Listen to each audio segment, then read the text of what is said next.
Hi, my name is Robert. This video is designed to give you step-by-step detailed instructions on completing the task at hand.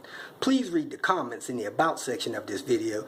It has valuable information and updates. My YouTube channel has a disclaimer video that I encourage you to watch. And please like, share, and subscribe. I hope you found what you're looking for. Thank you very much for watching. In this video I'm going to replace the radiator in a P80 Volvo, which is a turbo vehicle. 850, S70, cars like that. I want to give you a couple of cautions that you might want to be aware of. The biggest thing is the bolts that mount the radiator up into the frame of the car. They bolt up from the bottom up through some receivers in the frame. If you have any rust in your area, have seen any rust on any bolts on your vehicle, you may want to get on top of those and spray them down with some penetrant like PB Blaster or liquid wrench or something like that. If those receivers have rust on them and they're not sprayed down, you might want to do it 2 or 3 times before you go at them. It's possible for those to break loose when you try to loosen those bolts out of the radiator. That'll cause you to have to put vice grips on them and find nuts for them and all that stuff. Avoid that if you can. The second thing is, you have transmission lines and oil lines that connect to that radiator. You may want to get new seals and clips for those, especially if you get an aftermarket radiator. Those clips may be old and worn. They may not hold good. If you buy a good quality radiator that's often used with Volvos, it'll probably have new clips in them. You won't have that problem. Another thing, if you have rust in your area, that lower radiator clamp may be rusted, and there may be some other radiator hoses, coolant hoses that have bad clamps. Check those clamps out. If they look rusty or worn, replace those. If you have a P80 car with oil cooler lines that connect to the radiator and either one of them are leaking at the hose connections, this is a perfect time to replace those, because it's hard to get the bolt in and out of the block with that radiator assembly in place. So if you're pulling that radiator, perfect time to do those oil cooler lines. Hopefully those tips helped. Thanks for watching. Here I am at Raspberry. I had a radiator hose break. Man, the thing just broke right off from the radiator. So I don't know if it had started leaking a little bit prior to that or not. So I'm going to replace the radiator. These radiators have a assembly that's kind of sandwiched together. You have the air conditioner condenser, the turbo intercooler, and then the radiator. I like to take them out the bottom. Here's the tools and supplies you need to do this radiator job. You need something to catch your fluids, clean up your mess, rags, gloves, stuff like that. I used a snap ring puller to do the clips on there. You could use screwdrivers, needle nose pliers, other things I've used in the past. I use a speed handle. You don't have to use that, but you need 1/4 inch and 3/8 inch ratchet. I used 7, 8, 10, and 12. I used a couple of small screwdrivers. I used that big socket there, 24mm, to tighten the bolts on the radiator that was loose from the manufacturer. I used the T25 drivers, some zip ties, some zip tie cutters, some extensions, and the 3/8 ratchet, flat tip screwdriver, gloves.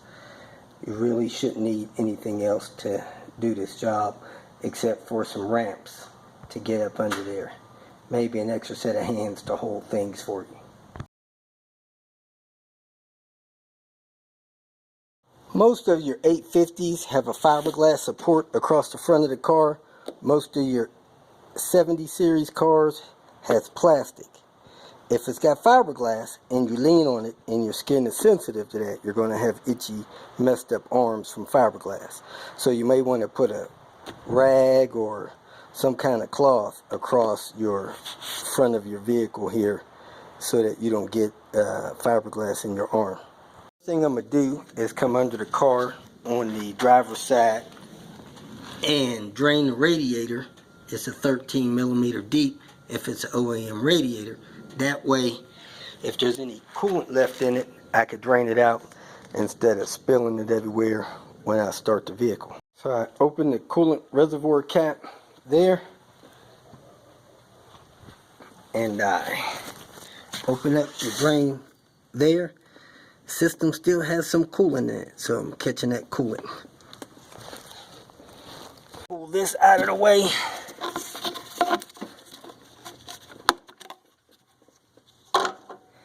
And then after that drains, I'm going to drive the car up on the ramps. Yes, it is okay to start and run a car that is cold for a couple of minutes without a coolant in the system. Just don't run it long, very limited time. Next, I'm going to get the things out of the way here. I'm going to remove this tube that goes to the intake manifold.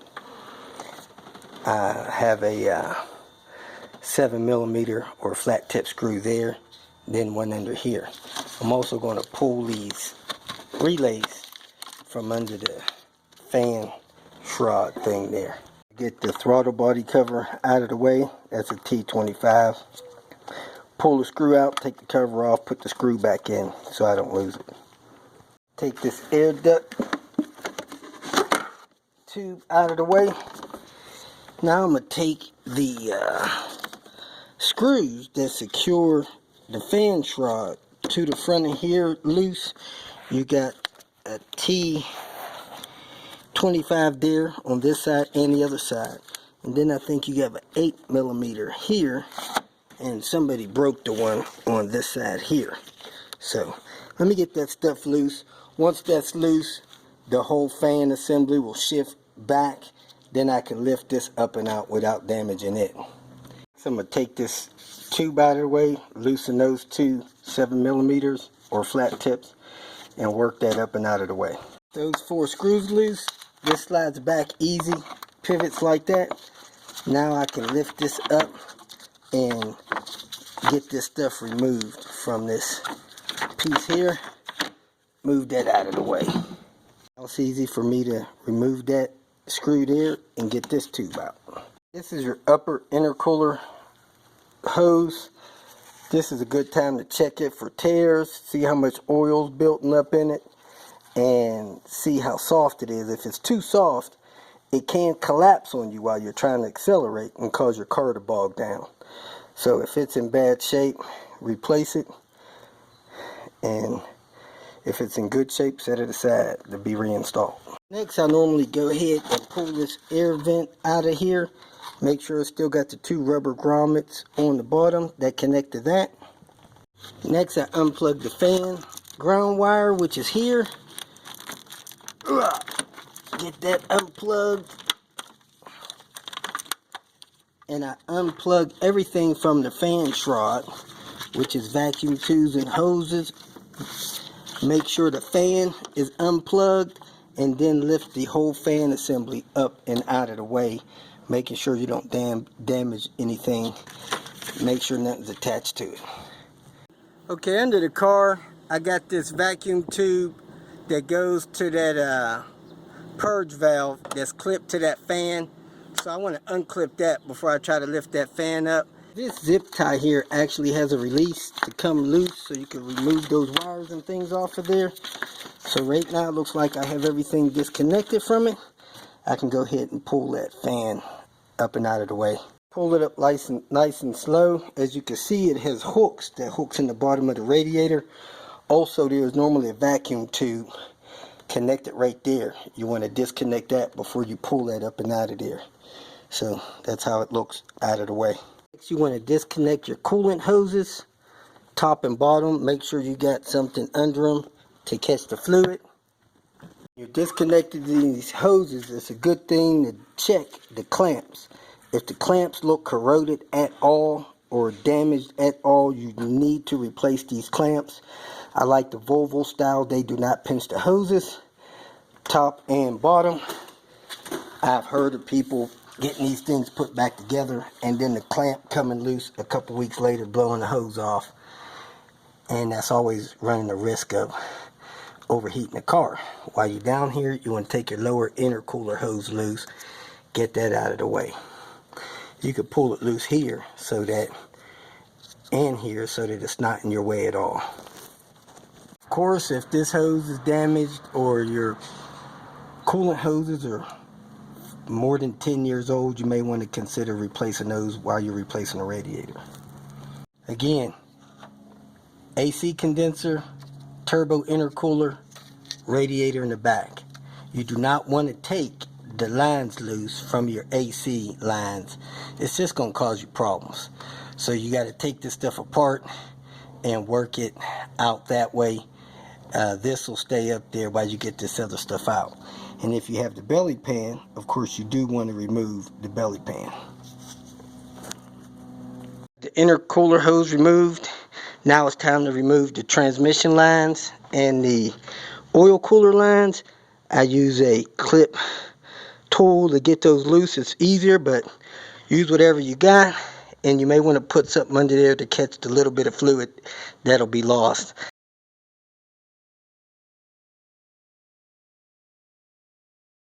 Use this to spread the clips apart. Be real careful in taking the lines out. You don't want to damage the seals. It's good if you have new seals. So I turn that around like that. I spread that open with the clip puller, and then I pull the line out. So let me go ahead and do that. You could use needle nose pliers or whatever else you can get your hands on. But you want to open them like that and then move it over to the side and then go ahead and massage the line out. Now when I pull the bottom one off from down the bottom, it'll lose a little bit of oil. I got a pan down there to catch it. Get the line disconnected, you can raise it so that gravity doesn't cause it to continue to leak fluid out. Do the same thing on the transmission side. That's how much fluid come out of the oil side. If you don't have a pan for the transmission side, you want to put something down there to catch the stuff as it falls, or move the pad around. Do something, try not to make a mess. Somewhat of a debate whether to come out the top or come out the bottom. I promise you it's easier to come out of the bottom because you got so much crap in the way coming out of the top. It's better to take the two lower nuts out before you take the bolts out of the bottom of the radiator. So go ahead and remove this one and the one on the other side. You want to remove those two 12mm bolts, one on this side, one on the other. If you're in a rusty area, you want to go to the top of those, spray them down probably a day or two in advance so that those things don't break on the top side. If they break on the top side, you're going to have a pain in the butt to deal with. So take those two bolts out, the whole radiator assembly will fall down, then you take the two top 10mm bolts loose. Hard to see down here where those bolts for the radiator come up through the top of there, but they're right down there on that metal shelf on both sides. Make sure that stuff's not rusty. Those bolts should come out pretty easy. Both sides. Hard to see down there. That's the other one. To get the radiator loose, it's easy to reach in there and get those two 10mm on either side so that you can get the condenser loose from the intercooler and radiator. Now that all four corners of this condenser is loose, you can pull it forward and move the line up out of the way. Hold the condenser up and out of the way and work the radiator and intercooler down. As you can see here, it's trying to catch on the pump a little bit. It may be catching on the other side. Just be careful you don't break anything getting it out of there. Now that the radiator and the intercooler's out, pour the rest of the coolant into your coolant container and then take the two bolts out of the intercooler that mounts it to the radiator and mount that onto your new radiator. But here's a tip. While you have this intercooler out, it would probably be a good idea to backwash it. Basically take the radiator off, take a water hose, and spray from the engine side out to the bumper side to get all your dirt and debris out of your intercooler. Do the same thing for your AC condenser, since the stuff is apart. That way it'll help clean it up, help it cool better through your next service. When you have your replacement radiator ready to go in, you'll have these clips that go up there that those bolts screw in, or use your old ones. Hopefully they're not missing. The big thing is you want to move all the clips that are missing from your old rad to your new rad. And if you got an aftermarket one, especially be careful. Make sure these connectors are tight, because if they're loose, they're going to start leaking. So grab a wrench, make sure those things are tight before you start putting this stuff back together, and then sandwich this with your intercooler after you get your intercooler clean. Seems like all 4 of these connectors were loose. Put a tool on there. You gotta make sure those things are snug down and tight. And this is a 15/16, which is a 24 millimeter. Now I have the intercooler bolted back onto the new radiator. I didn't put the clips on the top of it yet, but I'm going to go ahead and slide it in place and get these 2 top bolts in the AC condenser. Then I'm going to put a couple bolts in the bottom of the radiator, and then finish mounting the radiator intercooler condenser assembly. Alright, I got the top bolt there. I got the top one in the other side. Now I'm going to finish positioning this radiator up here, and I'm going to start those 12 millimeters in the bottom, get this radiator secure. When you put these top 2 bolts in, don't tighten them all the way. You're going to need a little slack to get the lower 2 installed. So start the top 2, start the lower 2, then tighten the top 2, then tighten the lower 2. Now that the bolts are tight, the radiator is secure, and then I'm going to hook up my transmission cooler lines and my oil cooler lines. If you don't have new clips, you want to go ahead and remove these, clean them up, make sure they're in good shape, and get them in the proper position to just press and snap on to your new connections. When you take a close look at these, they have a bevel part and a flat part. Some people are afraid of these. Me, I'm not. You want to go ahead and squeeze these closed as best they can sit near closed. Then you want to put the square part back on the line, leaving the bevel part toward the radiator. And then whenever you have your new seals in place, if you're putting new seals in, massage those in until you hear them click on the radiator. The bevel part will slide on, and then the flat part on the back will click them in place and hold them in. Now that's how that's supposed to look, with the bevel part toward the radiator. You line it up on the radiator. You carefully massage it in there. You can wet it if you want, because you don't want the seal getting damaged. And keep working it in until you hear it click like it did. So that's now in place. I'm going to go ahead and connect the other 3. When you have that much grit or grime or sludge, whatever you want to call it, near a oil line connection, 1 or 2 things are happening. The oil line's leaking or the connection's leaking. You can replace the seals on there and see if it stops. If it don't stop, you'll probably end up replacing oil lines. So get some new seals for it. Try to get it. Make sure it's not the connection. Be prepared to replace your oil cooler lines. Again, I want to get my clip closed as much as possible before I install it on the line. Install it on the line and press the line in place. Notice how clean the transmission side lines are versus the oil side lines. So these are probably not leaking, but you want to check them after you get everything back together and running. Make sure they don't start. After you snap these in place, you want to roll them around. Make sure they're snapped in place on both sides. Some people that are nervous about these things, they put a zip tie on them, so you can do that. I've even seen some people put a worm clamp on them. Either way, you can make sure that these things are on nice and tight so they don't leak and they don't pop off. Next, I'm going to hook up my intercooler piping and my lower radiator hose. making sure the clamps are in a good position where I can get them off and on later if I need to. If you want, you could put some kind of anti-corrosive spray on top of those nuts, bolts that went through the frame of the car to try to prevent them from rusting. You know, something like lithium grease or something like that. That way they don't rust on you and you could get them out later. This is how I position the clamps so that I could get them later. Also, you want to tighten them so that they barely sink into the rubber. You don't want to tighten them too tight and put too much pressure on the plastic. Next, I'm going to carefully lower the fan assembly in place, making sure they clip in the bottom holes.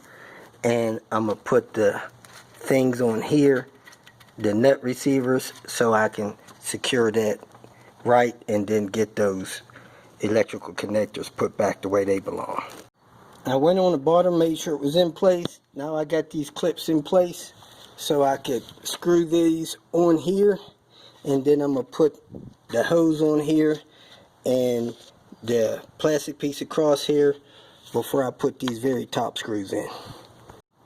I normally use a little screwdriver to get that stuff aligned and then put the bolt in. Okay, I put everything together, made sure this air tube was properly installed, put my air intake back together, snug those clamps down, made sure my relays were in the shroud, secured the shroud, the fan shroud to the front of the vehicle, secured these wires back, plugged this fan back in, clip the hose down on the lower part of the fan like it was. Now all I have to do is dig this old radiator out of here, put this on, put this cover on, put this air tube on, and start to fill the system. If you have a piece of radiator stuck in the hose and you want to use the hose, use like a Phillips screwdriver with a very small tip. Get it down in there, run it around a couple times to try to get that piece loose from the hose, and then pull your fingers in there and try to work it out. Get it out the best you can. I got that piece out of the hose, and it appears that this radiator, which was a Volvo radiator, had a metal sleeve in there. I didn't notice that in the replacement. So keep that in mind, that sometimes the OEM parts have little things like that to help strengthen them. I mean, nobody likes plastic on a radiator, but nothing we're going to do about it unless we go and spring for a all aluminum one. At any rate, I got that on. I'm going to make sure my drain cock is closed. I'm going to start filling up with coolant, and then I'm going to run it, leak check it, and I'll be all done. I have coolant in the bottle. It's not all the way full.